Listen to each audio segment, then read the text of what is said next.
Buenos días, ¿cómo están? Buenos días, profe, ¿qué tal? Con frío. Ah, se está sintiendo, ¿no? Sí, helada cayó. Vino la ola de frío fuerte.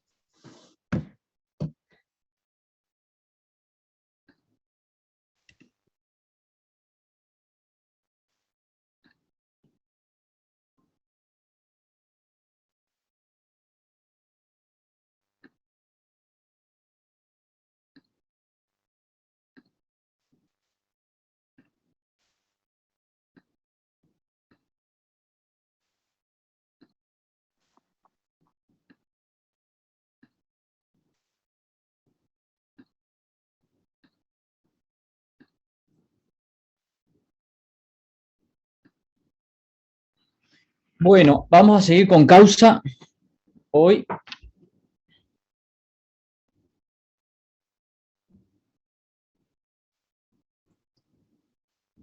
Para calentar el cuerpo.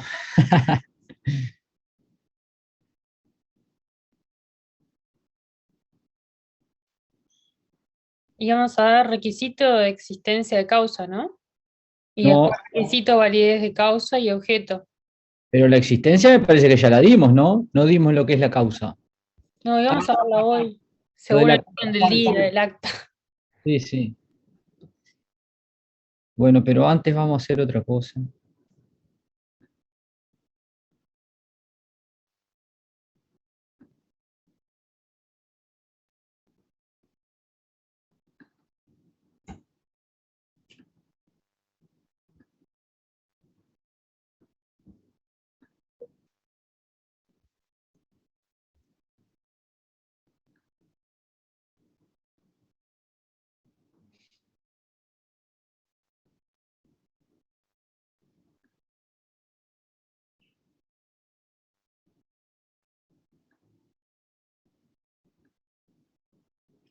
Bien, recuerden que el método de análisis que estamos utilizando es este. Entonces lo que hacemos es ir analizando elemento por elemento. Vamos viendo, bueno, qué es el elemento, cómo se configura su existencia, que es lo que nos va a dar la existencia del contrato. Bien, porque si falta un elemento, si uno de estos elementos no existe, no existe contrato. El contrato es consentimiento más objeto más causa. Falta uno, no hay contrato. Y después, dentro de cada elemento, vamos viendo los requisitos de validez, que es lo que van a determinar la validez del elemento y, por consiguiente, del contrato. En la causa vamos a ver la existencia, bien, y después la ilicitud, la licitud o ilicitud. Y lo mismo vamos a hacer con el objeto después.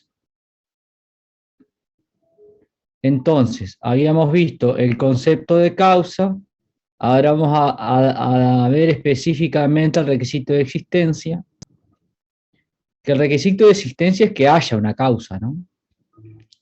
Ahora bien, en la causa, creo dice que sea, que sea eh, existente y válida, porque muchas veces habla de causa falsa. Bien, entonces, la causa existente viene a ser la causa verdadera. Bien, o sea, el código las emplea como con sentidos equivalentes. El 1288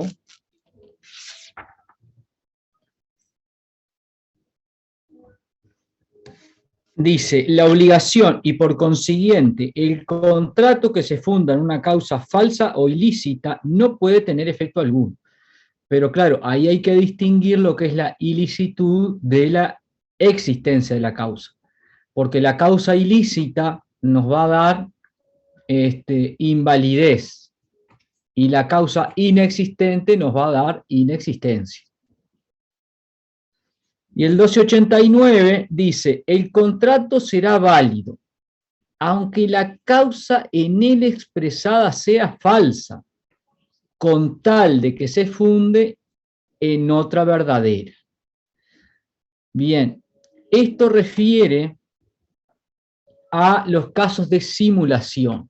o por lo menos tiene aplicación en los casos de simulación. Por ejemplo, vamos a ver el 16.26 y 16.39. Simulación es algo que vamos a dar la última clase, o las dos últimas clases. Pero vieron que en esto constantemente estamos como haciendo referencia a temas que no hemos dado. Por eso creo que a veces el curso es tan difícil.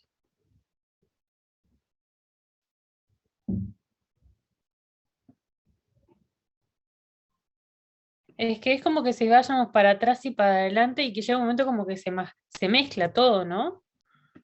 Sí, mezclado está todo porque es un sistema.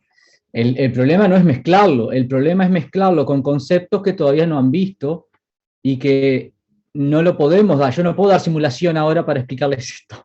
Entonces como que a veces el concepto queda ahí medio no asentado hasta que damos simulación y ahí terminamos de conectar todo. Por eso, yo no sé en las demás materias, pero me parece que en obligación es muy importante que el último parcial sea de todo, porque ahí es como, porque los obliga a estudiar todo, entonces ahí que ustedes reconectan A con Z. Dice el 16.26, en sede de donación, prohíbese donar entre vivos más de aquello que pudiera disponerse libremente por última voluntad. Se podrá donar la propiedad de una persona y el usufructo a otra. No sé. Lo importante es el 16.26, inciso 1, que dice, prohíbe donar más de aquello que pueda disponerse por última voluntad. Y después cuando lo vean en contratos, que vean el contrato de donación y que después lo conecten con lo que es sucesiones, cuánto es lo que se puede disponer por testamento. Bueno, van a ver ahí que hay un límite que se llama la legítima, que es lo que heredan los herederos forzosos, que son los hijos. Entonces tiene que tener, para poder desheredar a un heredero forzoso, tiene que haber causa justificada, etc. Lo cierto es que la ley asigna forzosamente una cuota parte del patrimonio para los hijos. Entonces, en donaciones equipara la donación a la donación en el sentido de la limitación al poder de disposición. Le dice, bueno, usted puede donar, pero no puede donar más de lo que puede testar. Bien. Y después, el 16.39,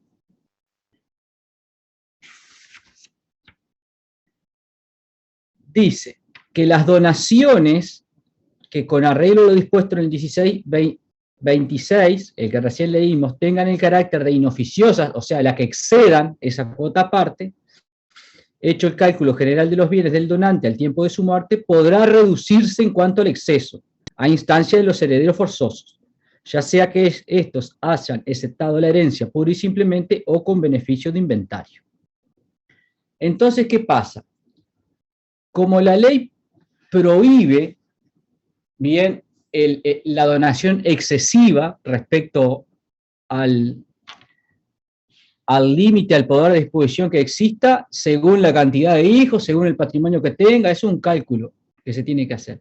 ¿Qué se hace generalmente? El padre que quiere donarle un hijo favorito, ¿qué hace?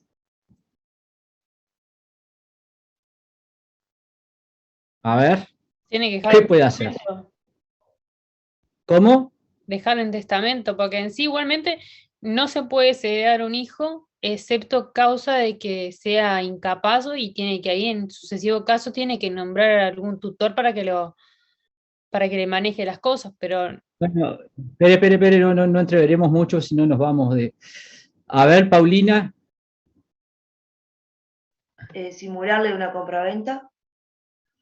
Bien, simular una compraventa. Juan Martín, ¿qué iba a decir?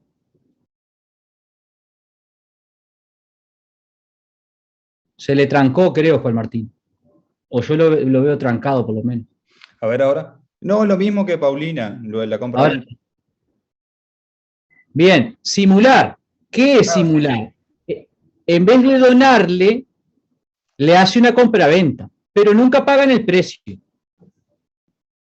Entonces, una compraventa que nunca pagan el precio es una donación simulada. Bien, se lee una compraventa con el hijo, como que le vende la chacra o el apartamento o lo que sea, pero resulta que en realidad el hijo nunca paga el precio. Entonces, en la realidad se la está donando. Entonces, ¿qué pasa? Ellos hacen un contrato con una causa onerosa.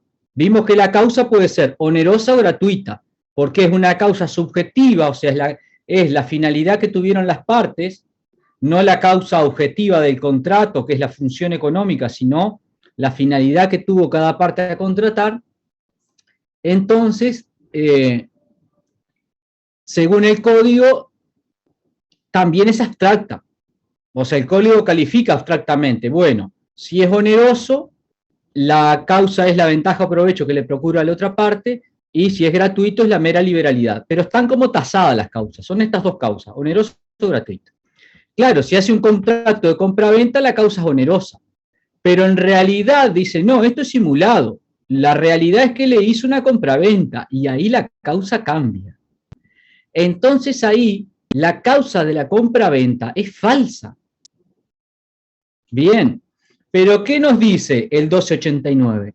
El contrato será válido aunque la causa en él expresada sea falsa, con tal de que se funde en otra verdadera.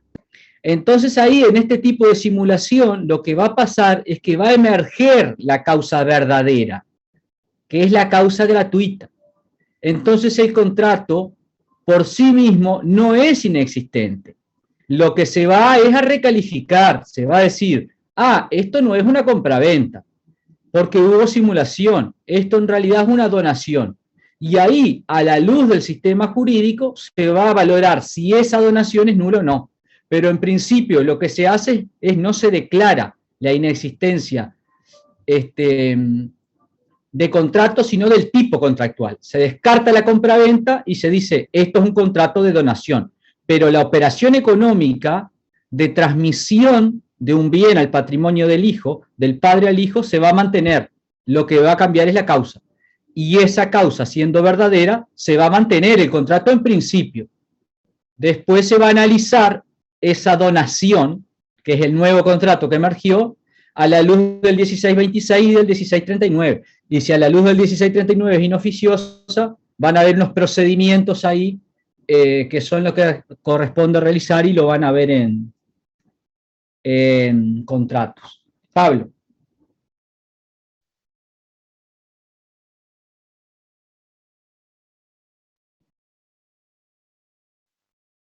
Está silenciado, Pablo.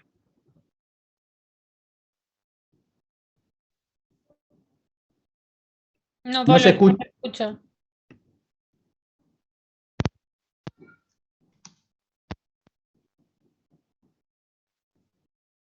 Bueno, mientras Pablo soluciona, Patricia. Sí, yo tenía una consulta en base a lo que usted dijo sobre la donación y la venta supuesta que le hacían al hijo.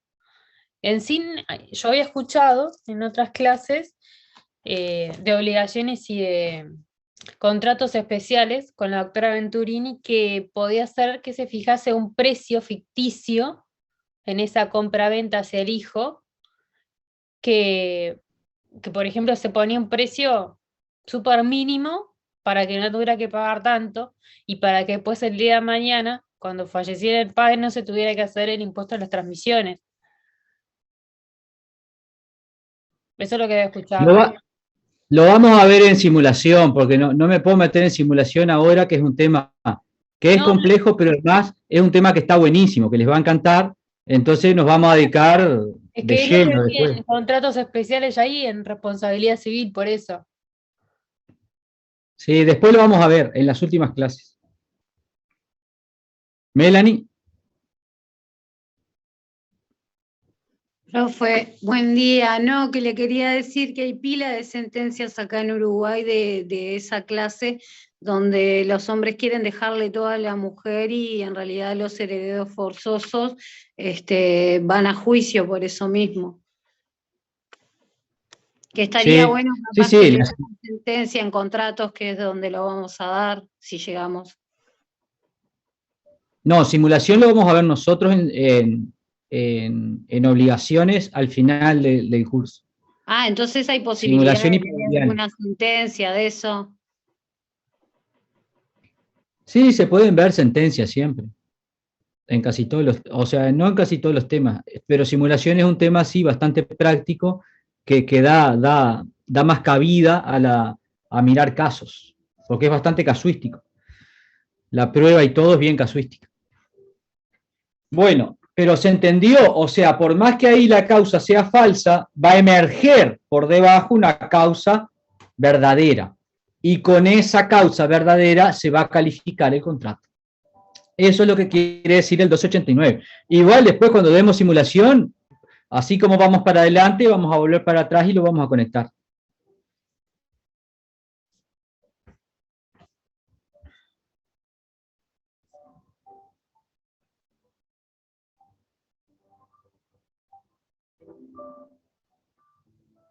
Y bueno, y el 1290 presume la existencia, dice, aunque la causa no se exprese en el contrato, se presume que existe y que es lícita mientras el deudor no pruebe lo contrario.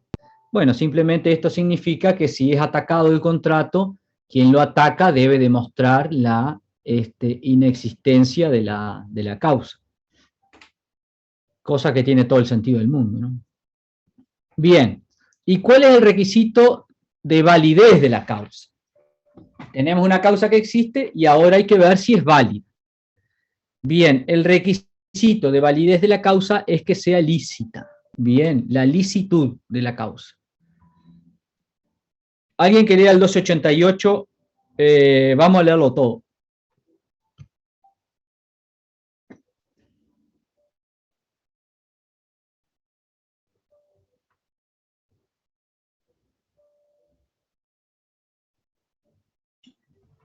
Yo lo leo, profesor Temis. Adelante. Artículo 1288. La obligación y por consiguiente el contrato que se funda en una causa falsa o ilícita no puede tener efecto alguno. La causa es ilícita cuando es prohibida por la ley o contraria a las buenas costumbres o al orden público. Así, la promesa de dar algo en pago de una deuda que se creía existir, pero que no existe, tiene una causa falsa. Y la promesa de dar algo en recompensa de un crimen o de un hecho inmoral se funda en una causa ilícita. Habrá también causa ilícita cuando una de las partes prometiere dar algo a la otra porque cumpla con el deber que le impone de antemano la ley o la moral. Bien, dice, la causa es ilícita cuando es prohibida por la ley o contraria a las buenas costumbres o al orden público. Bien, ya habíamos visto que los límites de la autonomía privada están un poco en las buenas costumbres y el orden público según el artículo 11.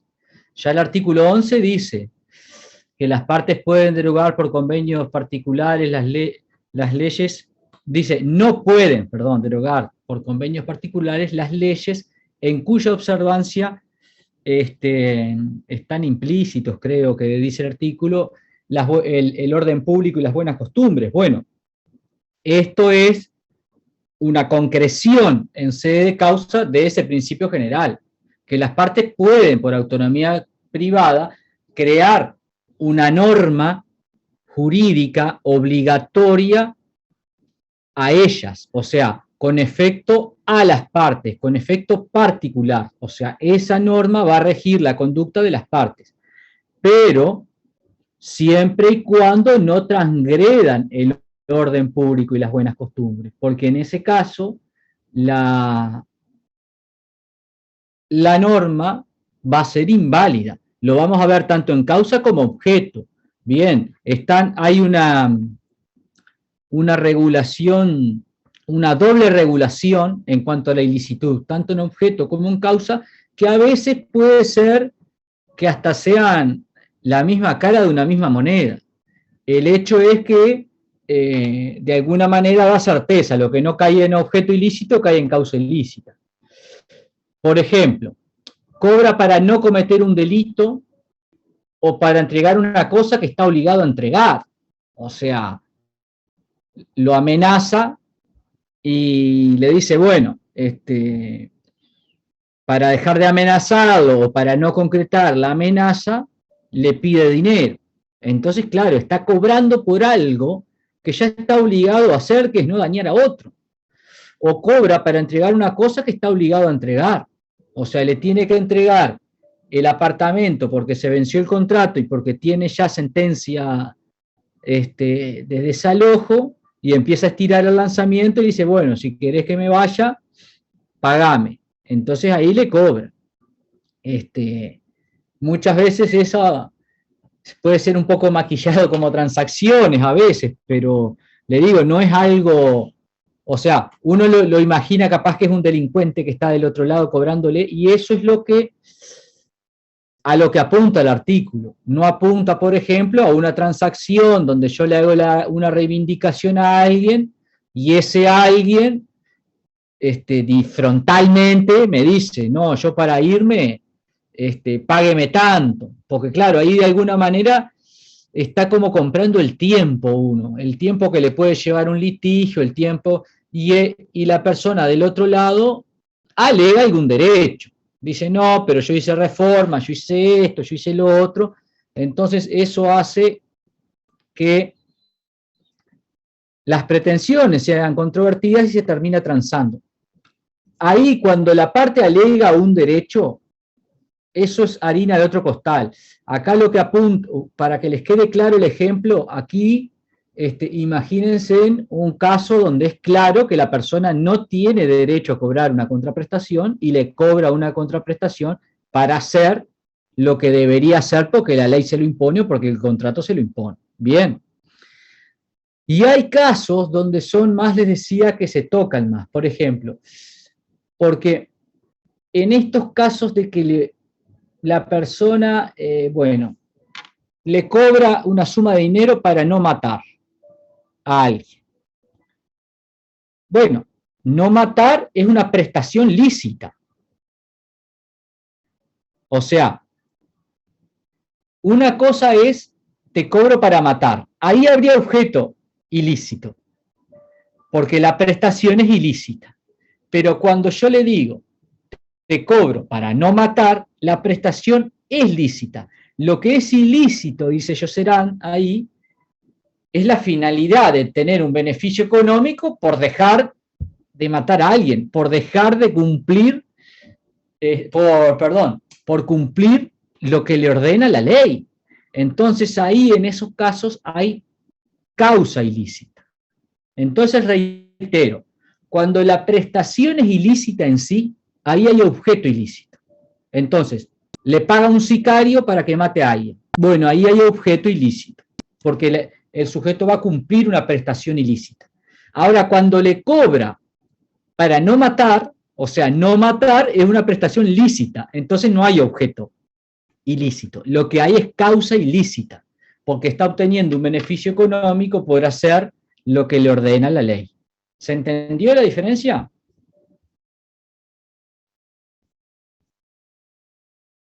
¿Pablo?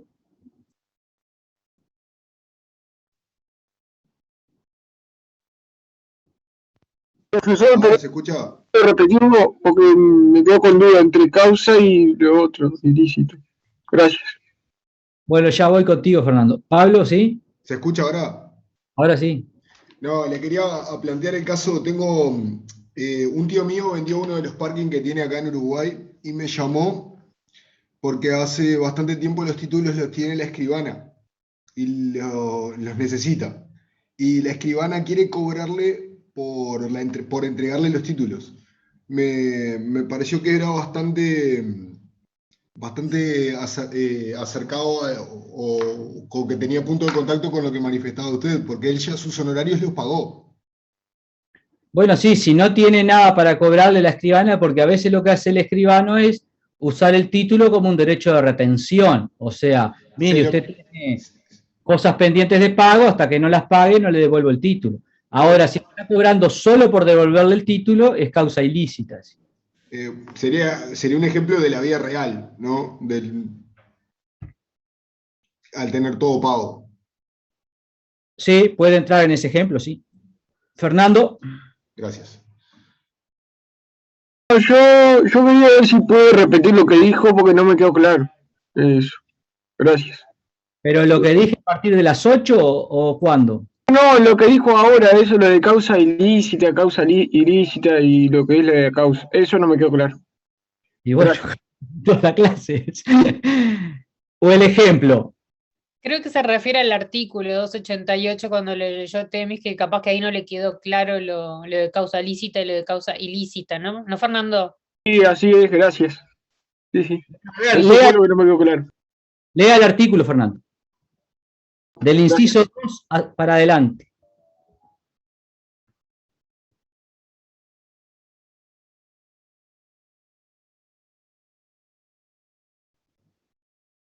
Pero léalo para... Bueno, está. Léalo como quiera. No, perdón. No, lo estaba leyendo para mí, así me puedo entender. ¿Eh? Si le queda más claro leerlo en voz baja, léalo en voz baja. Bueno, gracias.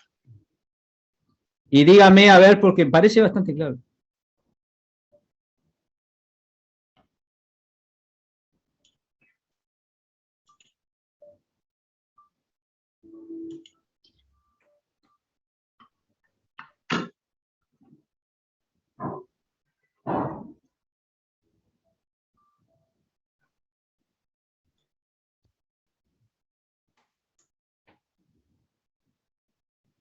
Igual ahí es como que todos están mirando, leer bajo presión no es nada lindo. Capaz que no lo va a entender igual. Léalo después tranquilo en su casa. La cuestión es acá, que la causa ilícita es siempre que sea contrario a la ley o a las buenas costumbres, dice al orden público, pero en general es a la ley. Siempre que la causa esté contrariando el sistema jurídico, va a haber causa ilícita. Y también cuando esté contrariando el orden público y las buenas costumbres en general. Las buenas costumbres en general es como una puerta de entrada a mucha cosa, pero lo cierto es que en la jurisprudencia no se usa mucho las buenas costumbres para hacer entrar cosas distintas de las prohibiciones legales. Entonces, lo que decía ahí que ya el artículo 11 limita la autonomía privada, o sea, pone como límites a la autonomía privada el orden público y las buenas costumbres. Bien, las partes pueden crear una norma jurídica que es el contrato, aplicable a las partes, en los límites legales. Y habíamos visto incluso que la ley de competencia del 1291 le dice, bueno, le asigna a las partes esa potestad de crear la norma jurídica de la forma legalmente celebrada y complementando con el artículo 11 con el límite del orden público y las buenas costumbres. Entonces, cada vez que la causa sea contraria a la ley va a ser causa ilícita. No hay mucha vuelta acá. Lo que yo trataba de explicar un poco era la diferencia entre lo que va a ser el objeto ilícito y la causa ilícita, con un ejemplo de cuando alguien paga, por ejemplo, a un sicario para que mate a otra persona. Entonces, bueno, dar muerte está prohibido, pero ahí se trata de objeto ilícito, porque la prestación es ilícita. Se trataría de causa ilícita cuando le paga para no hacer algo que está obligado a hacer por la ley. Entonces le paga a una persona para que no le pegue más a otra. Resulta que hay una persona, o para que no le haga el más bullying a otra. Bien, entonces claro, está pagando para hacer lo que de antemano le ordena la ley. Entonces, en esos casos, la prestación en sí, que es no matar, no dañar, es lícita. Lo que es ilícito es que obtenga un beneficio económico por hacer lo que le ordena la ley.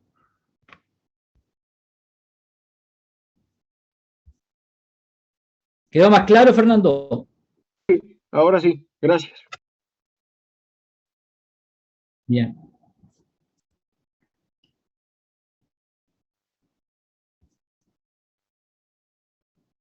Bueno, y al igual que la veracidad, en el 1290 está la presunción de licitud, dice, aunque la causa no se expresa en el contrato, se presume que existe y que es lícita, mientras el deudor no pruebe lo contrario. ¿Y cuál es la consecuencia de que tengamos una causa ilícita? Melanie, ¿o no? ¿O no era para eso? No, profe, quería agregarle también lo que usted dijo al compañero, que cuando la prestación es ilícita, el objeto también, para redondearle. Bien. Y respecto a cuál es la consecuencia de la causa ilícita. Pablo. Es la invalidez del contrato. Bien, ¿y de dónde surge eso?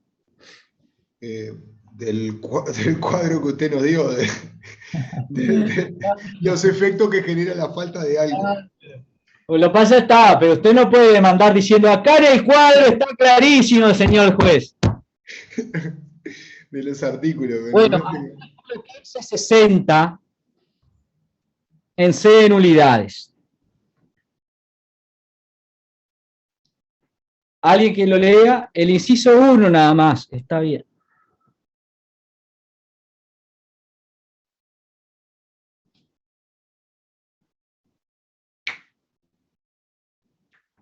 Acá lo tengo, profe.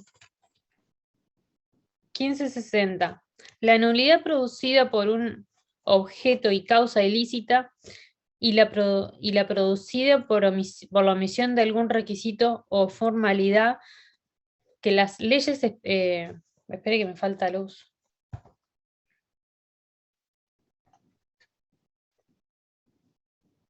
Le empiezo de vuelta, perdón. La nulidad producida por un objeto o causa ilícita y la producida por la omisión de algún requisito o formalidad que las leyes prescriben para el valor de ciertos actos o contratos en consideración a su naturaleza y no a la calidad o estudio de las personas que en ellos intervienen, son nulas absolutas.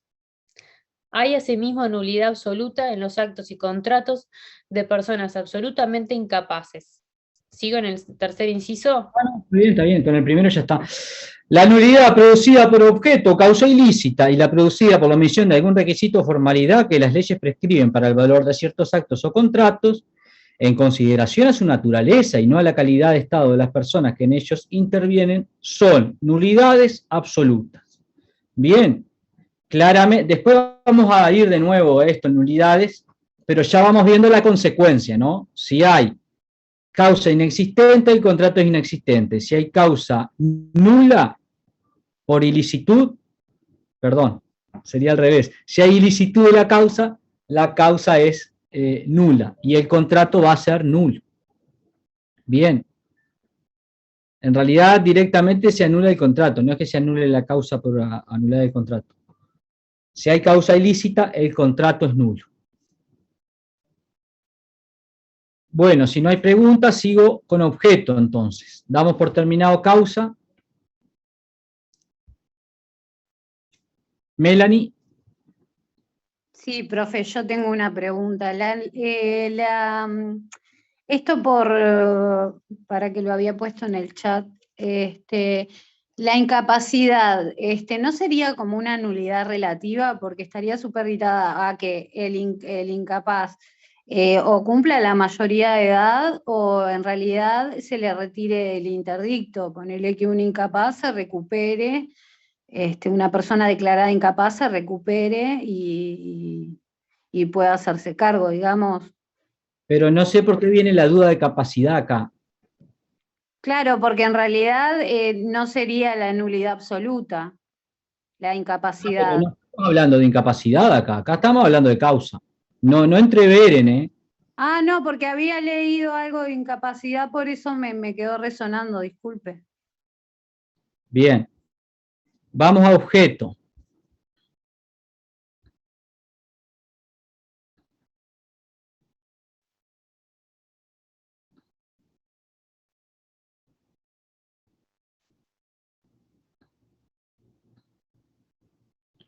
Bueno, ahora vamos a ver el objeto.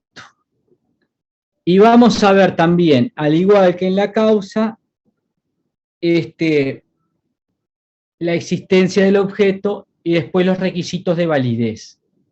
A diferencia de la causa, que solo tiene un requisito de validez, que es la licitud, en el objeto vamos a tener posibilidad y licitud. Generalmente decimos, el objeto tiene que ser determinado, posible y lícito.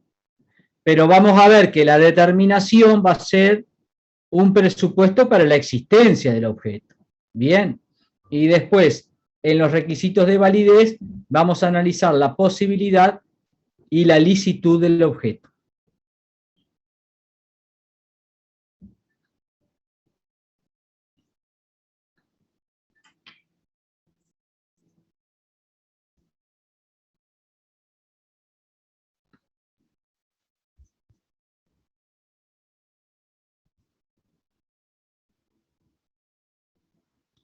Y acá, bueno, altamente conectado, ¿con qué?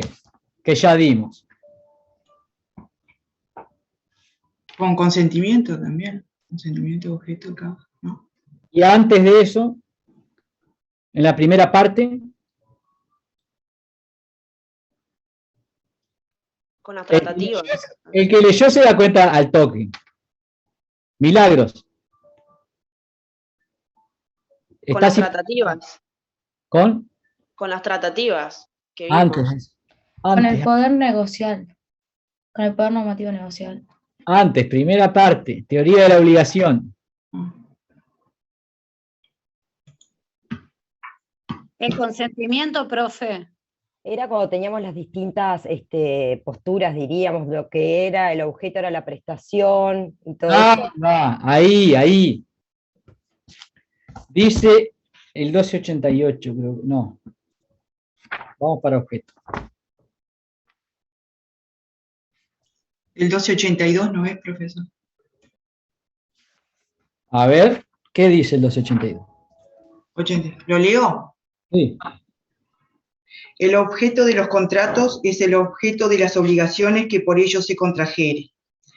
Puede ser objeto de los contratos las cosas o los hechos que no estén fuera del comercio de los hombres. Bien, gracias. El objeto de los contratos es el objeto de las obligaciones que por ellos se contrajeran. Y ya vimos objeto de las obligaciones. Así que la clase está dada. Nos vemos en la clase que viene. No. Sería muy fácil todo así. Bueno. Hay una remisión, ¿no? El objeto del contrato es el objeto de las obligaciones.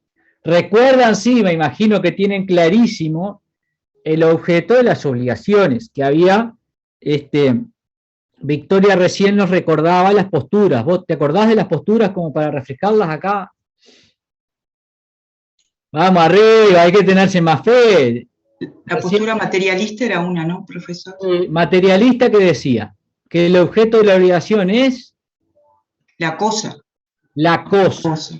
Bien, ahí, bueno, si lo que se vende es una casa, el objeto de la obligación es la casa. Si lo que se vende es un auto, el objeto de la obligación es un auto.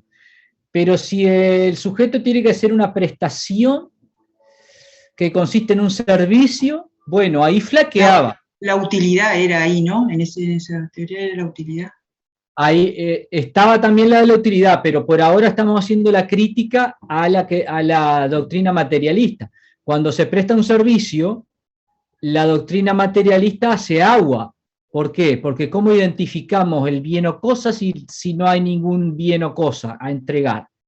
Entonces ahí venía la doctrina clásica, que es la prestación. Bien, el objeto de las obligaciones es la prestación.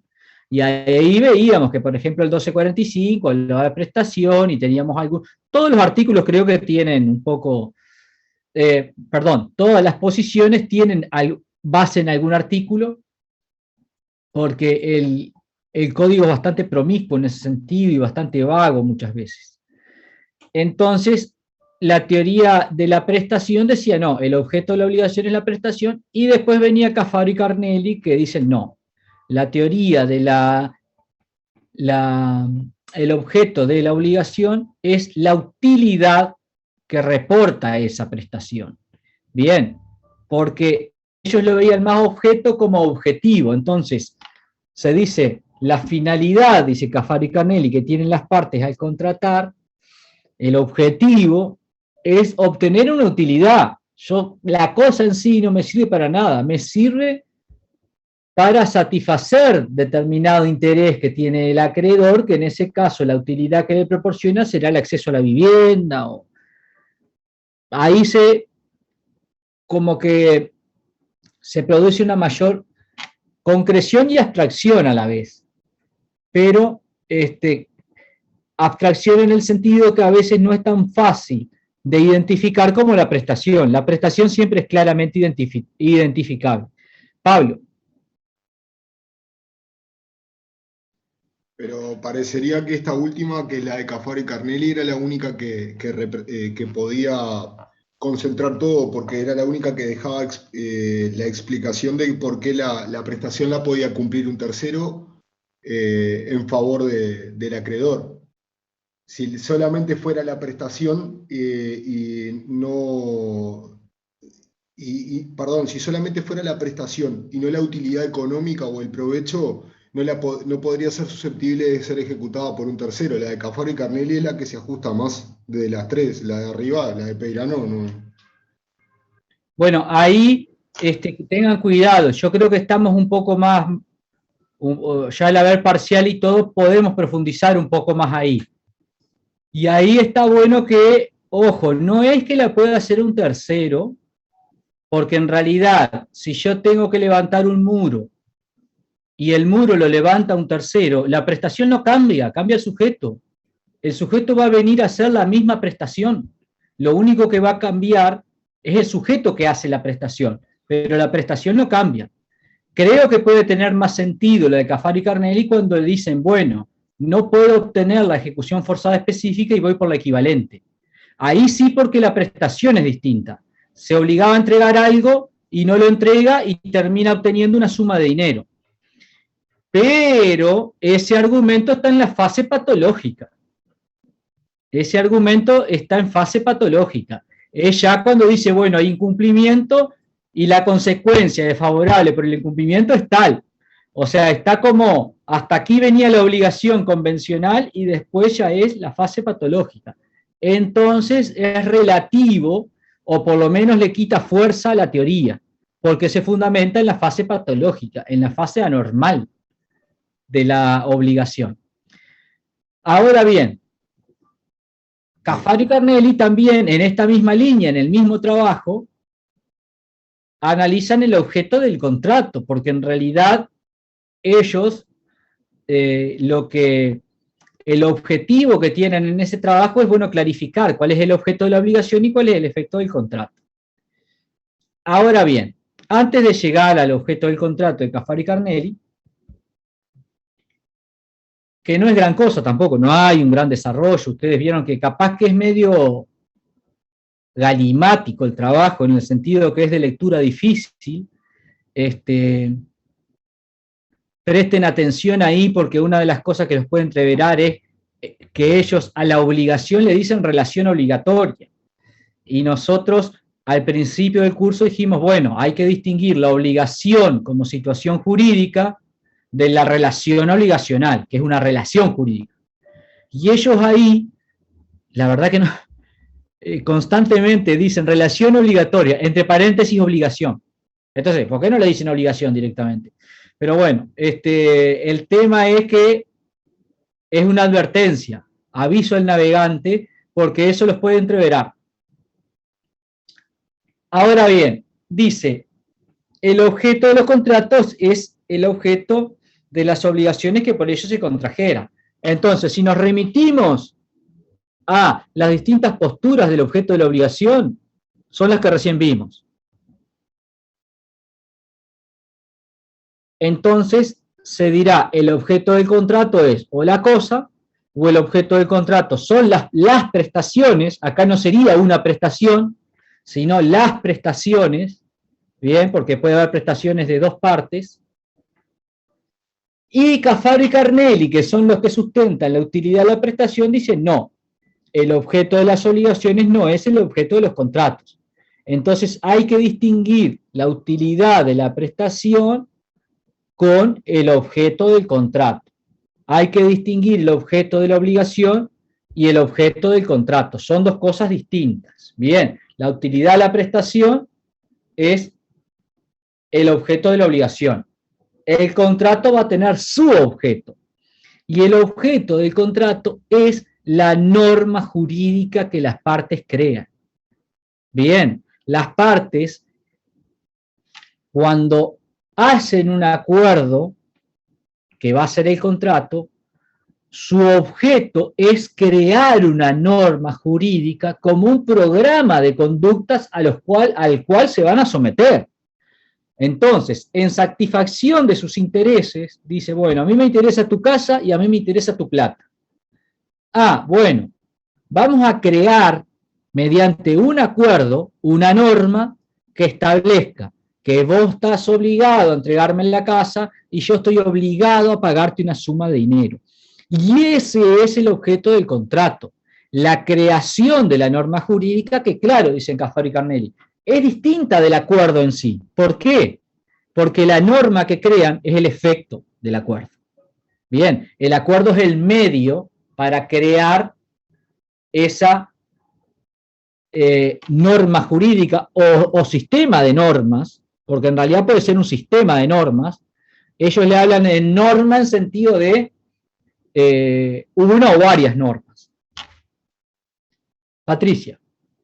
Perdón, profesor, pero me quedé con el trabalenguas y lo que dijo después del objeto de la obligación, que dijo de las cosas, la prestación, y lo que dijo de la corriente de Cafaro y Carnelli, que hay que distinguir. Ahí me quedé como, no entendí qué fue lo que quiso decir, disculpe.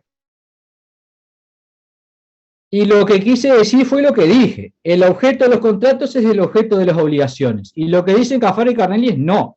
Hay que distinguir el objeto de la obligación del objeto del contrato. Bien, hasta ahora nosotros lo que vimos fue la obligación es una situación jurídica y la distinguimos de la relación obligacional, ¿cierto? Y bueno, y Cafaro y Carnelli dicen hay que distinguir el objeto de la obligación del objeto del contrato, que más que una obligación es una relación obligacional. Entonces ahí ellos habían sostenido que el objeto de la obligación es la utilidad de la prestación. Y para ellos el objeto del contrato es la norma jurídica creada por las partes. Norma como norma en mayúscula, sí, como norma o conjunto de normas. Bien, la relación normada, le dicen a veces. Lo que pasa es que ahí no quiero utilizar el término relación obligacional porque ellos relación obligatoria le llaman a la obligación. Entonces se puede armar un entrevero tremendo. Pero en realidad, para nosotros, como nosotros lo vimos, la relación obligacional no es la obligación, es la relación jurídica que crean los sujetos. Gracias. Entonces, y ahí lo que dicen es que, bueno, es distinta del acuerdo, ¿por qué? Porque el acuerdo es el medio del cual emerge, o sea, hacen una abstracción. El acuerdo es una cosa, pero de ese acuerdo surgen las normas jurídicas. Victoria. La norma que se crea va a ser la norma como que regula entonces la prestación, diríamos, que emerge del contrato. Sí, es la que te obliga a la prestación. Esa norma es la que te dice, usted tiene que ejecutar esta prestación en beneficio de la otra. Y el beneficio de esa prestación, para ellos, es el objeto de la obligación. La utilidad que reporta esa prestación va a ser el objeto de la obligación. Si no lo leyeron es difícil agarrarlo. Y cuando lo lean también va a ser difícil agarrar. Pero la idea era que lo leyeran porque ahí ya vienen con dudas concretas y se puede, en clase se puede. Bueno, por su parte Gamarra ahí sostiene que el contrato no tiene objeto, pero sí, a pesar de sostener eso, analiza lo que vamos a ver a continuación, que son los requisitos de validez. O sea, analiza el objeto del contrato para concluir de que no tiene objeto. Por eso damos el objeto de Cafaro y Carnelli, porque bueno, me parece que sostener que no tiene objeto es como incoherente.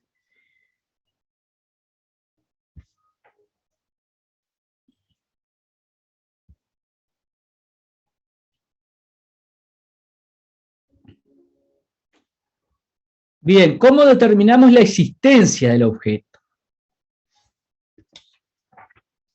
Alguien que lea el 1283.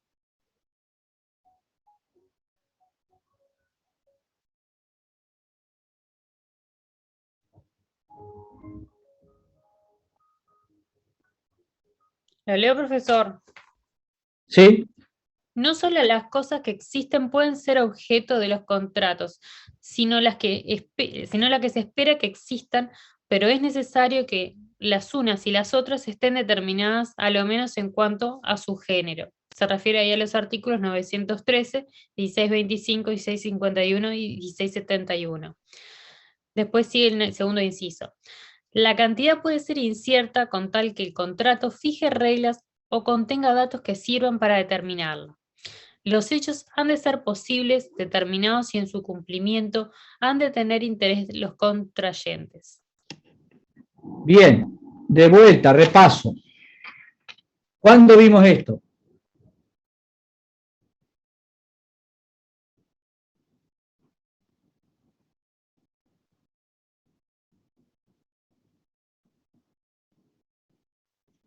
Vamos, no se me queden, vos. Pero si esto lo estamos viendo, que lo vimos cuando dimos objeto de obligación, ¿cuándo más íbamos a ver esto también? Cuando dimos objeto de obligación.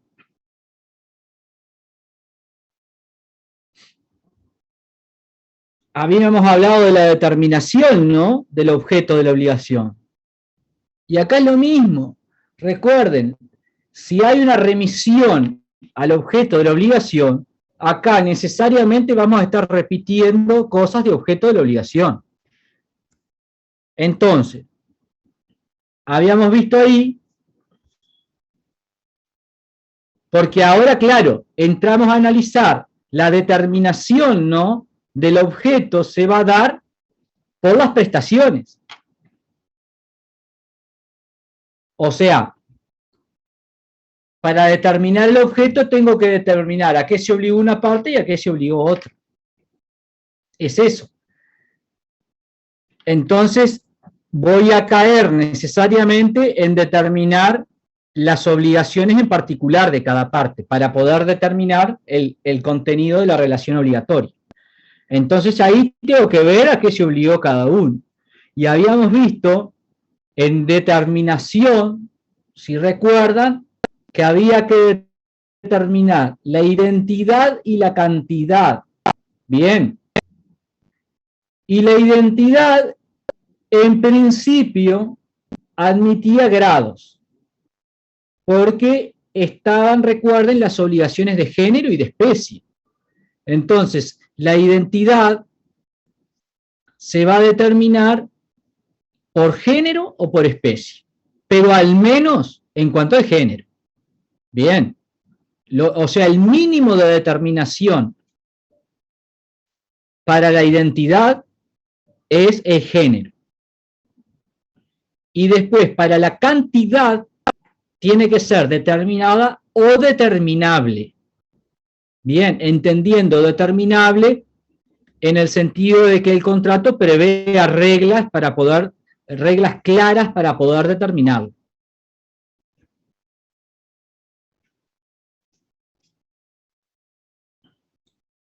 Che, el frío los tiene... Nos congeló el cerebro, profe. Congelado, profesor. Yo pensé que estos se iban a acordar, ¿eh? ¿Veo cuando se congela la imagen a veces en la clase? Así está nuestro cerebro. Sí, sí. Aquí hay muchos Y bueno, finales, profesor. así que... Y bueno, esa es la vida del universitario así, palo, y salgo del trabajo, y estudio, y no sé qué cosa, y duermo poco, y es medio así. Duermo poco por estudiar, no por salir, No, lógicamente. Yo me puede quedé ser por hasta la- salir también, si al No, otro día le da el cerebro, está bien. no, que ya casi no se tiene vida. Yo, por ejemplo, anoche me quedé hasta las 3:30 de la mañana estudiando Financiero 2, que tengo parcial ahora el 2 de junio, y ahora estoy despierta, no sé cómo.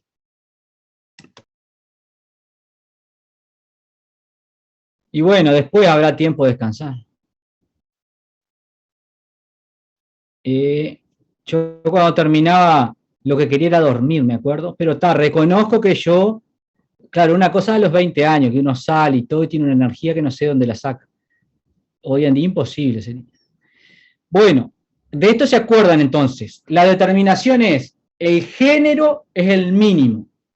Y después puedo ir de género a especie, especificarlo todo lo que quiera. Y la cantidad tiene que ser determinada o determinable. La cosa futura se admite, recuerden, y ahí teníamos la compraventa de cosa futura en el 1671. Entonces, bueno, puede ser objeto las cosas que existen o se espera que existan. Dice el 283, no solo las cosas que existen pueden ser objeto de los contratos, sino las que se espera que existan. Pero es necesario que las unas y las otras estén determinadas, a lo menos en cuanto a su género. O sea, es más claro el artículo que toda la explicación que yo les estoy dando. O sea, es clarísimo el artículo. Y ahí está así, tomen nota de la compraventa de cosa futura 1671 como un ejemplo. Y la excepción, bien, porque esa regla admite excepción, la excepción a la cosa futura es en la donación 1625, inciso 3, y en la hipoteca el 2332. A ver si no es muy entreverable el 1625.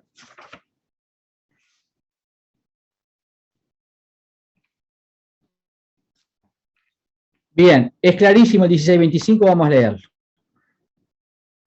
Dice, ¿alguien que lea el 1625, por favor? Hasta el inciso tercero. O todo el artículo.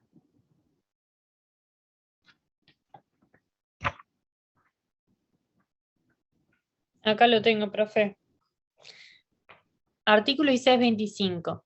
Nadie puede hacer donación de todos sus bienes, aunque la limite a las presentes. Pero si el donante se reserva lo suficiente para su congrua manutención a título de alimentos, usufructo u otros semejantes, será válida la donación. En todos los casos será nula respecto de los bienes futuros, artículos 913, 283 y 1651.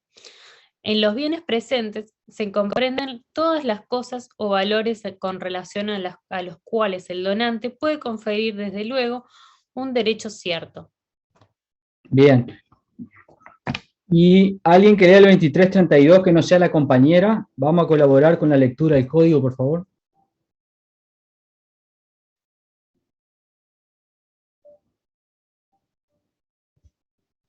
Yo leo, pero si repite el 23, ¿cuál? Porque 32, Capicúa.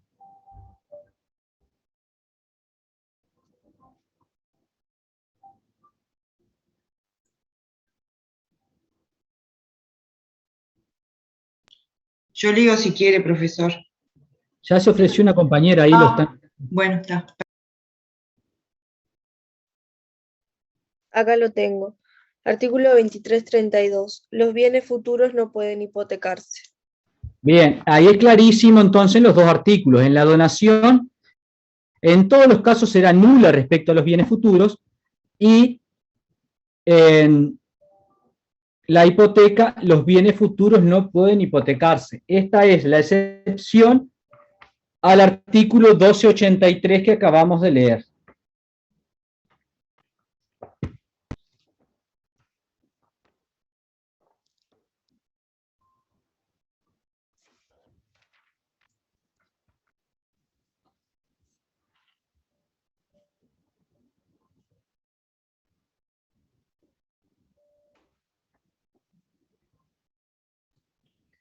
Bien.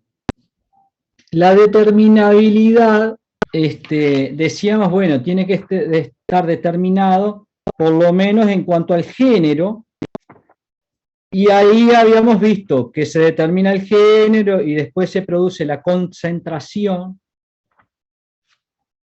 y se rige por el régimen de las obligaciones de cosa específica, que fue una de las preguntas que incluso estaban en el parcial y que alguien, no me acuerdo quién, preguntó. Entonces ahí recuerden que está el 1684, que dice, si el contrato... ¿Cómo? Disculpe, el que leímos hace un ratito fue el 1625, no el 1283. ¿Cómo? El que leí recién antes fue el 1625, no el 1283. Sí, ¿y qué? No, porque usted había dicho que leímos recién el 1283 y era el 1625. No, se le cortó ahí, no entendí. Que usted había dicho recién que leímos recién el 1283 y era el 1625 y después leímos el 2332. Pero no leímos el 283. Sí, claro, pero mucho antes. Y después leímos el 1625 y después el 2332 del Capicúa. Bueno, no entendí lo que quiere decir, pero lo que creo que dije fue que el 1625 y el 2332 son excepciones al 283.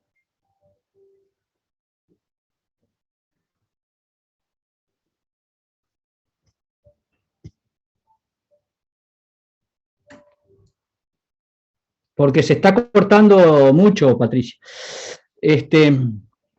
Bueno, la determinabilidad, decíamos, y ahí teníamos el ejemplo en la compraventa. El 1684 dice, si el contrato se hubiere fijado día para el peso, cuenta y medida, y el vendedor y el comprador no comparecieren, él será el omiso obligado a resarcir los daños y perjuicios de su negligencia. Y el contrayente que no faltó a la cita podrá, si le conviniere, desistir del contrato. O sea, el artículo prevé algo que es justamente en la compraventa de cosa genérica cuando se fija una fecha para la determinación de la cosa genérica, y ahí pasa a regir por cosa específica. Esto como a modo de recordatorio, porque ya lo habíamos visto en la parte general. Y respecto a la determinación del precio, vamos a leer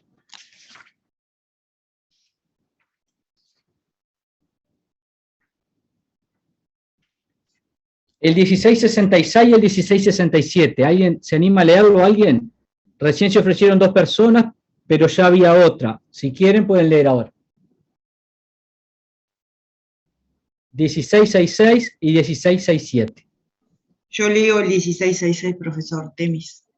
Adelante. Quiero leer el 1667, ya que no leí. El precio debe ser determinado por los contrayentes y en ningún caso por uno solo de ellos.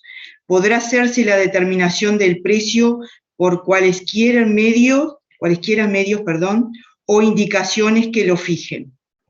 Si se trata de cosas fungibles y se vende el corriente de plaza, se entenderá el del día de la entrega a menos de expresarse otra cosa.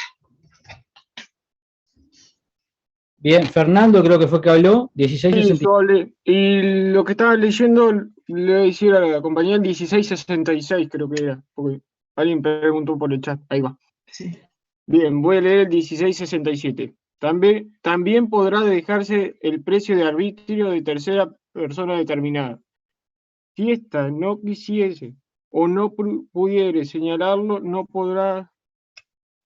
habrá venta. En caso de señalar el precio, quedará fijado irrevocablemente. ¿Qué pasó? Bien, son ejemplos de casos de determinabilidad, o sea, el precio no está determinado en el contrato específicamente, pero las partes fijan reglas para su determinación. Bien, entonces volvemos al punto. No es necesario en la determinación del objeto que se determine específicamente, sino que sea determinable. Entonces ahí, bueno, pueden fijar la compraventa de tantos novillos al valor de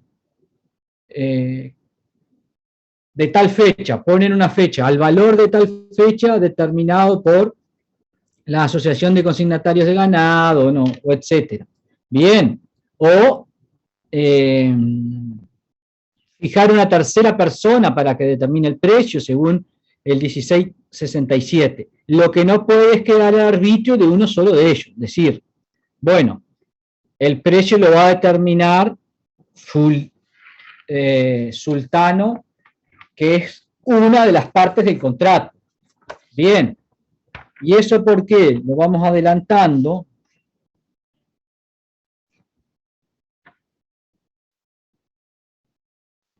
Según el 1253, que es una regla que vamos a ver después, la validez y el cumplimiento de los contratos no puede dejarse el arbitrio de uno de los contrayentes. Esta es una norma que tiende a garantizar la igualdad de las partes. Bien, entonces no puede quedar... La otra persona haría lo que quiera con eso. Profe, perdón. Sí. ¿Y en el contrato de adhesión cómo sería en este caso? Es porque el precio ya está determinado por una de las partes y usted acepta o no. No es que perfeccionan el contrato y dicen, el precio será determinado por fulano. ¿Se entiende? Porque le está dando un cheque en blanco ahí. Claro. El problema acá es no darle un cheque en blanco a la otra parte. Un cheque en blanco es una manera de decir, ¿no? Después no me pongan el parcial, porque le da el cheque en blanco y ya hacen un entrevero con derecho comercial de loco. No. O sea, no puede, cuando celebran el contrato, decir que el precio lo va a fijar el vendedor o el comprador, porque después hace lo que quiere. Entonces, es distinto que yo le ponga reglas. O que fije cómo se va a determinar el precio o que lo fije un tercero. Bien. Cuando hay una... También, vieron que acá todo tiene excepciones, ¿no? Como te digo una cosa, te digo la otra. Hay también excepciones en las cuales no se determina el precio y una de las partes va a tener derecho a elegir el precio de costumbre. ¿Han escuchado algo de eso? Muy aplicado para los abogados. En contra de mi opinión, porque no se debería aplicar. Alguien que tenga ganas de leer. En donde no se determina el precio y qué dijo, perdón, porque se cortó. Sí, me parece que el internet está bastante inestable.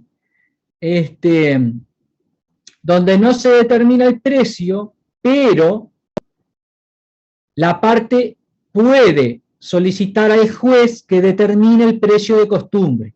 Es el caso del arrendamiento de servicio 1834 del Código Civil.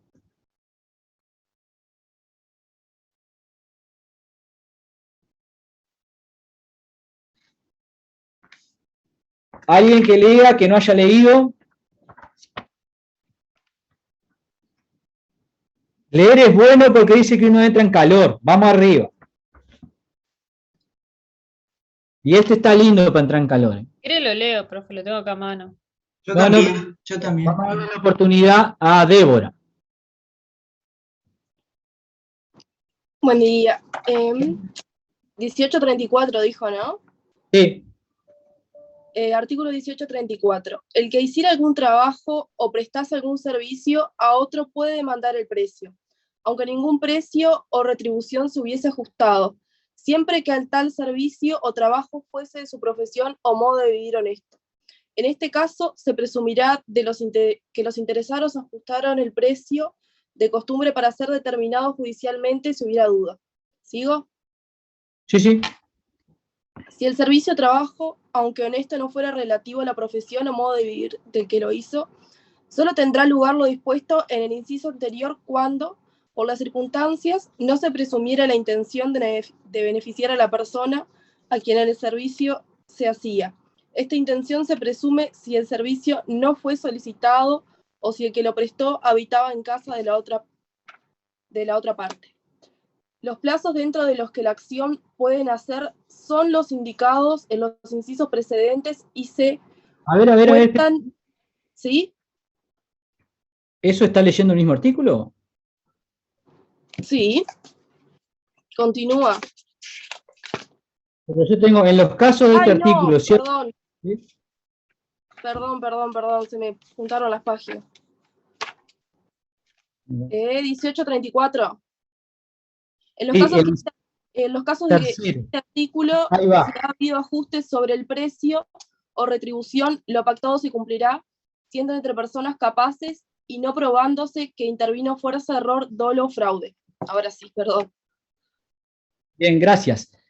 Bien, el caso regula la indeterminación de precio para los casos de arrendamiento de servicio, muy utilizado, juristas, para las regulaciones de honorarios.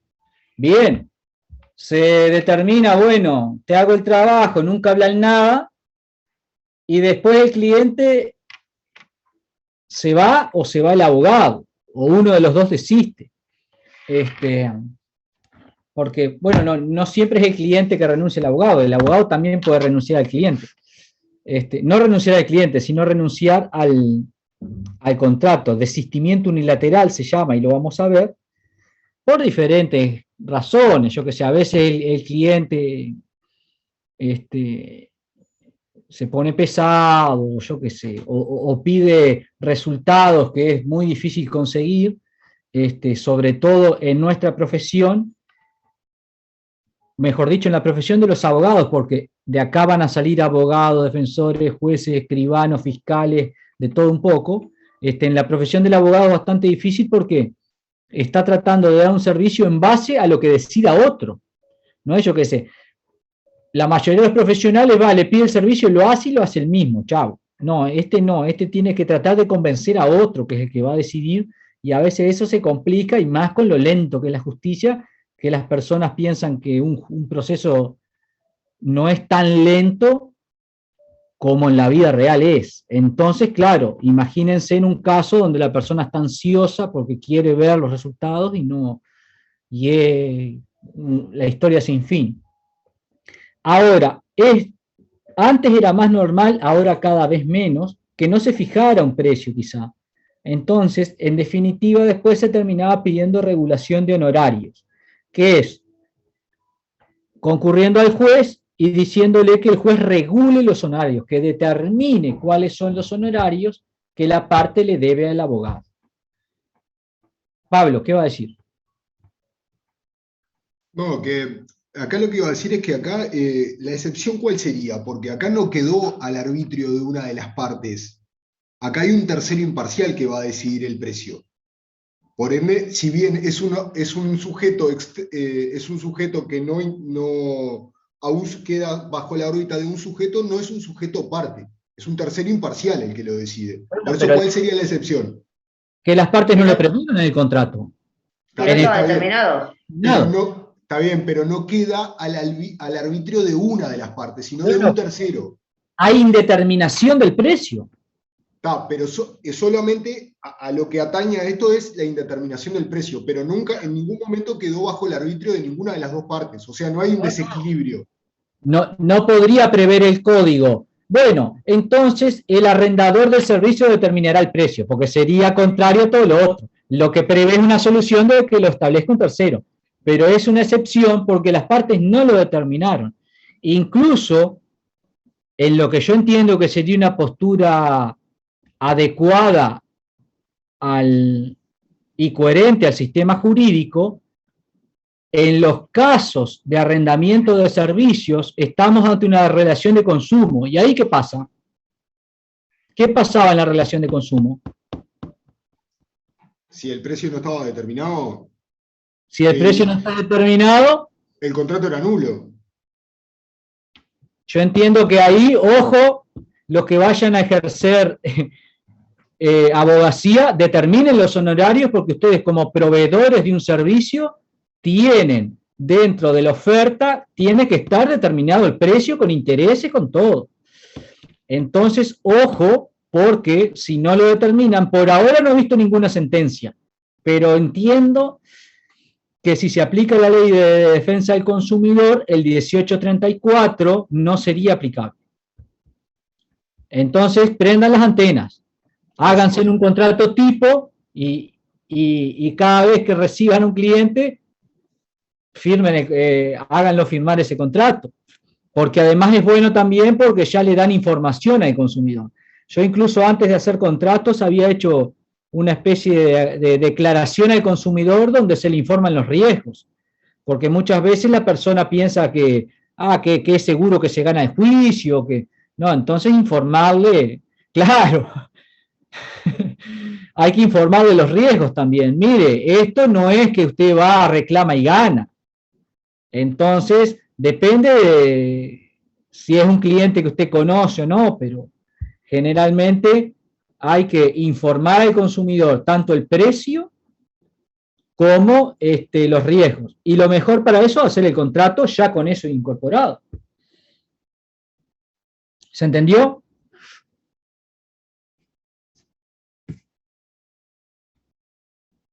Bueno, requisitos de validez del objeto. Posibilidad y licitud. Bien, entonces, ¿qué es lo posible?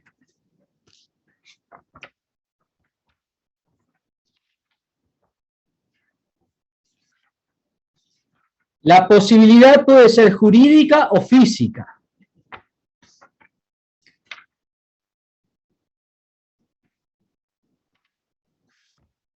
Entonces, cuando leemos el 1282, inciso 2, dice, pueden ser objeto de los contratos las cosas o los hechos que no estén fuera del comercio de los hombres.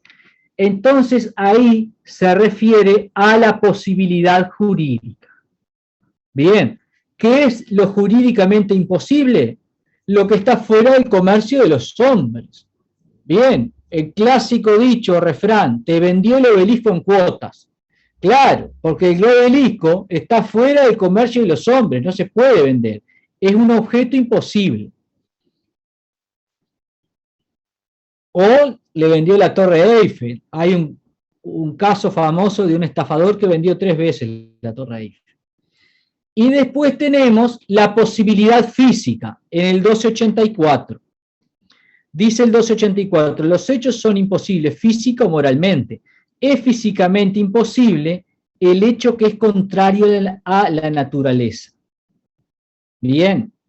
Y dice el 1284, y acá ya lo aclaro, inciso tercero, es moralmente imposible el prohibido por las leyes o contrario a las buenas costumbres.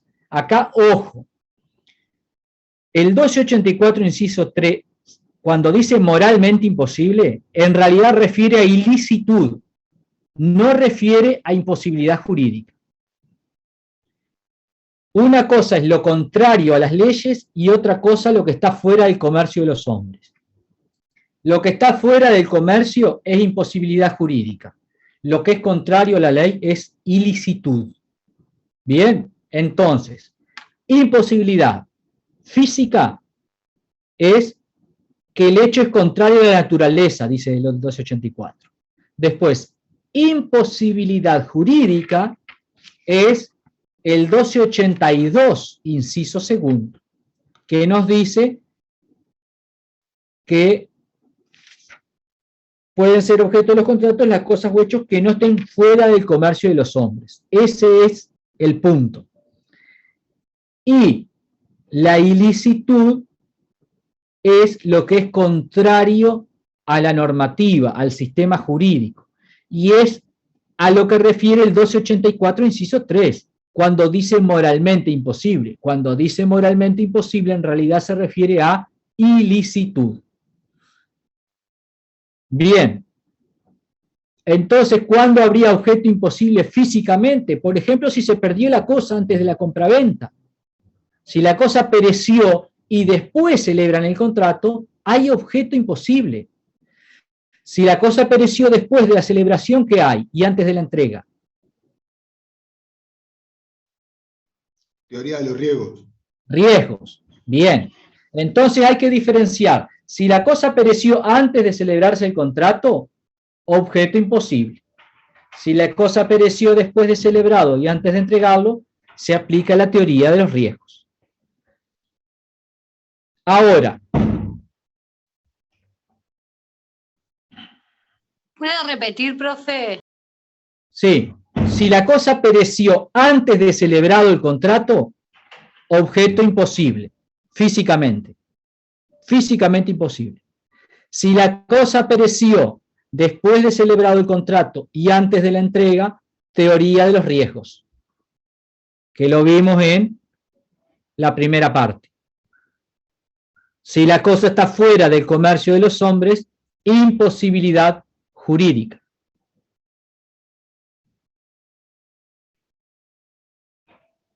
Ahora, vamos a ver, la ilicitud es lo mismo que respecto a causa, ¿no? Es lo contrario al orden jurídico, a la normativa en general.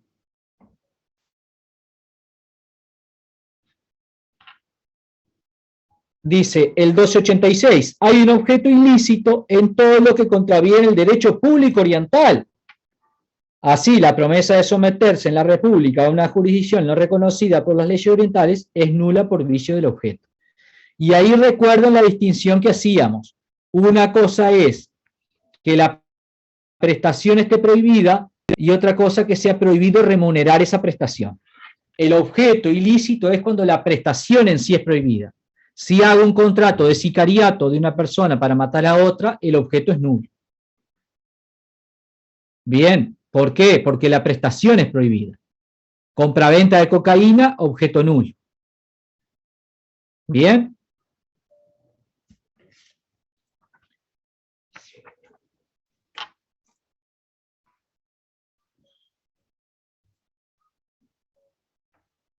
Hay que diferenciarlo acá del poder normativo. En el poder normativo, habíamos visto, se prohíbe el negocio jurídico en sí. Acá en realidad se prohíbe una determinada prestación, independientemente de la persona. En la falta de poder normativo se prohíbe un negocio jurídico en relación a los sujetos que intervienen. En el objeto ilícito se prohíbe una prestación independientemente de los sujetos.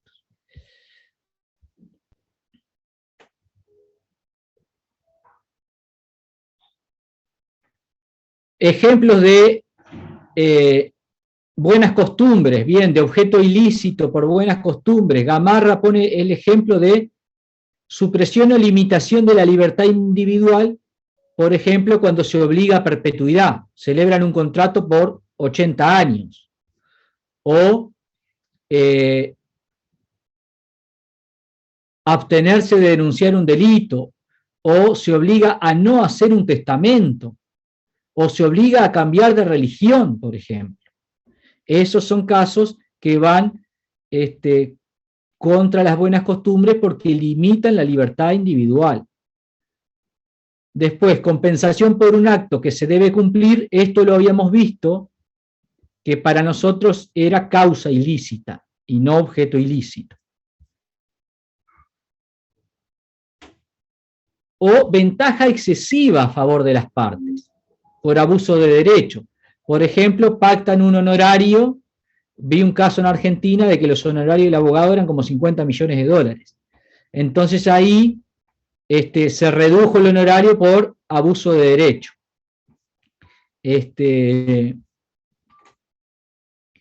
Y después, bueno, ya hay otros casos, como por ejemplo, puede ser los pactos leoninos o la usura, por ejemplo. Eso creo que no está dentro de las buenas costumbres, porque hay norma específica. La usura tiene norma específica, las cláusulas abusivas norma específica, entonces no es necesario meterlo dentro de buenas costumbres como algo general. Hay un compañero iba a hablar, sí, se me fue. ¿Dónde está? Sí, yo iba a hablar. Buenos días, profesor. No, le quería preguntar eso justamente, si las cláusulas abusivas eran un ejemplo de... Sí, pero ahí están, o sea, son objeto ilícito, pero no entran por buenas costumbres, porque está específicamente previsto. En buenas costumbres aquello es una categoría residual. Lo que no está específicamente previsto lo pueden prever como buenas costumbres. Entonces, ¿qué pasa cuando hay objeto ilícito? Acá tendrían que... Hay nulidad absoluta. Hay nulidad absoluta por el 1560. Y ahora, un poco más difícil. ¿Qué pasa cuando hay objeto imposible? Hay inexistencia. ¿Y por qué sería inexistente? Porque el objeto es inexistente. Es imposible, es algo que no existe.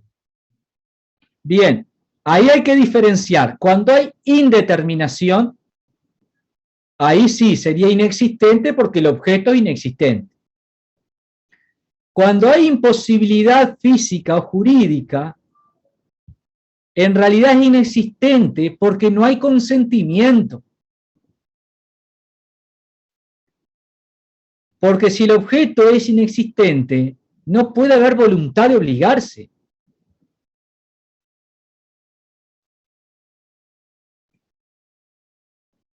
Bien, o sea, el objeto existe, el obelisco existe de hecho. Lo que no puede haber, al estar fuera del comercio de los hombres, voluntad idónea para obligarse. Entonces, esto no sé ni si se lo sostienen Caffarel y Carneri, ya creo que sí, que algo dicen del objeto imposible. Pero, como es medio entreverado, por lo menos la interpretación... Antes que siga, perdón, dijo, si hay indeterminación hay inexistencia, y cuando hay imposibilidad física o jurídica, dijo algo más después, pero no escuché. También hay inexistencia, pero no porque falte el objeto, porque el objeto está, el obelisco está, bien, en el ejemplo que puse la compraventa de prevención de la cosa, bueno, ahí ya no está.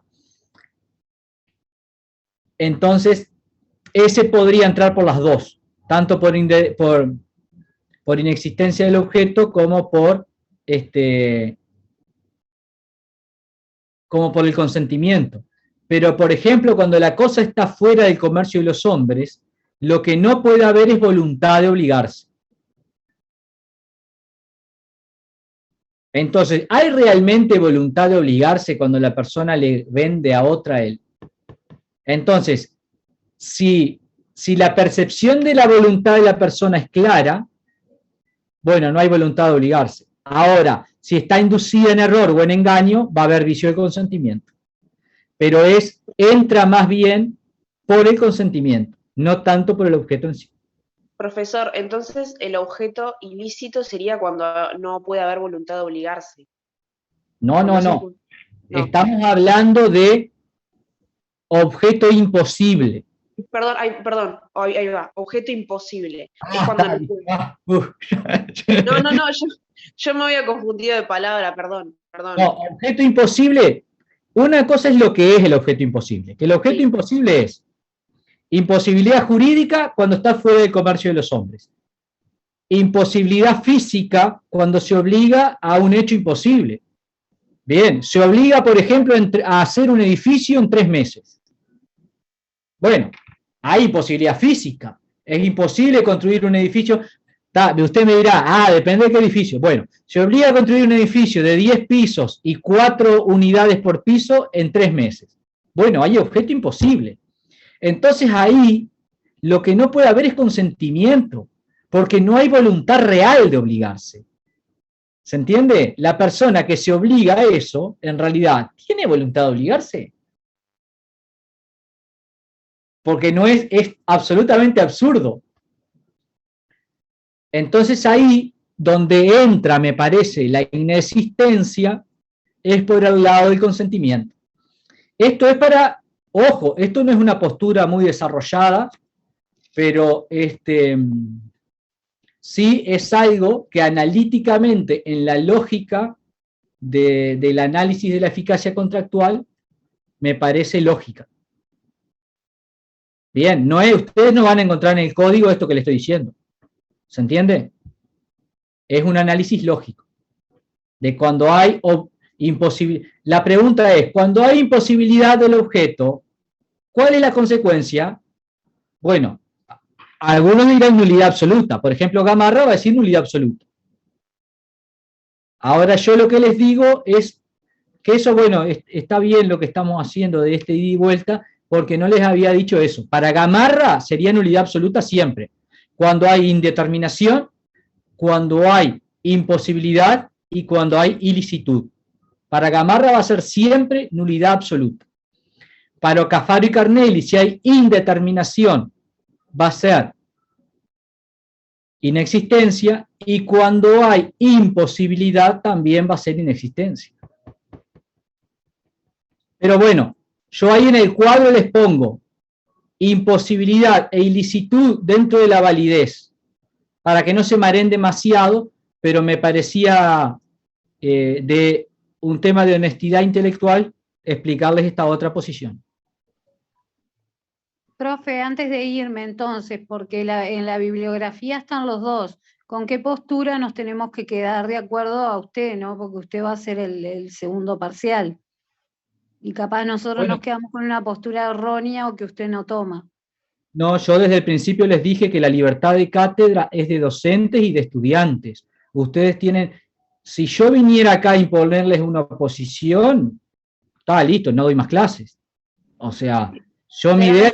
Las preguntas son específicas. Perdón, Melanie, déjeme terminar. Yo lo que les doy a ustedes son herramientas para que razonen y para que puedan llegar a un nivel de conocimiento que se pueda desarrollar autodidacta después. No para imponerles una posición, para eso no daría clases. Ustedes lo que tienen que hacer es poner las dos si quieren y fundamentarlas. Bien. Lo que sí tienen que hacer siempre es fundamentar. No poner tal posición porque se me canta, no. Tienen que fundamentar. Bien. Porque lo que yo voy a evaluar es el proceso cognitivo, es la fundamentación del razonamiento.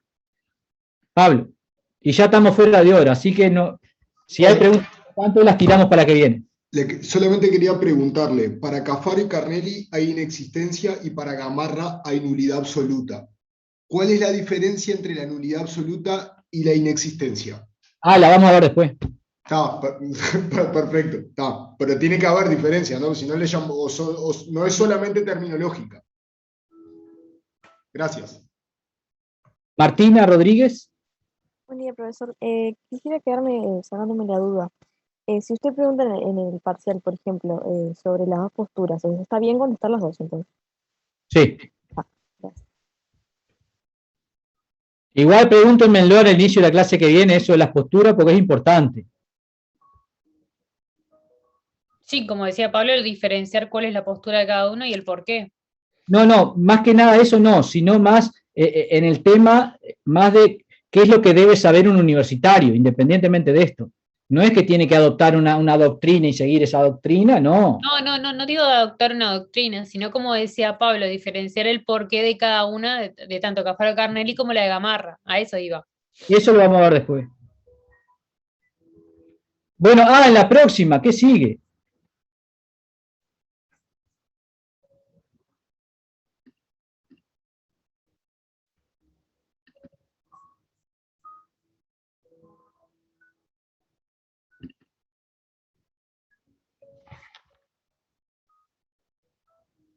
A ver cómo lo armé, porque no me acuerdo cómo lo armé.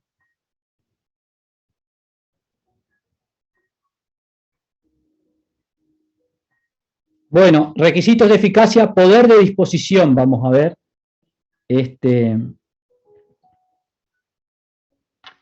Y después seguimos con representación. ¿Y poder de qué, perdón? Poder de disposición. En Gamarra está por legitimación dispositiva.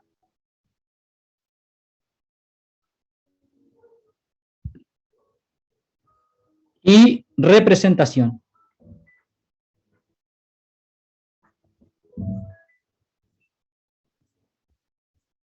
Muchas gracias, profesor. Hasta el miércoles.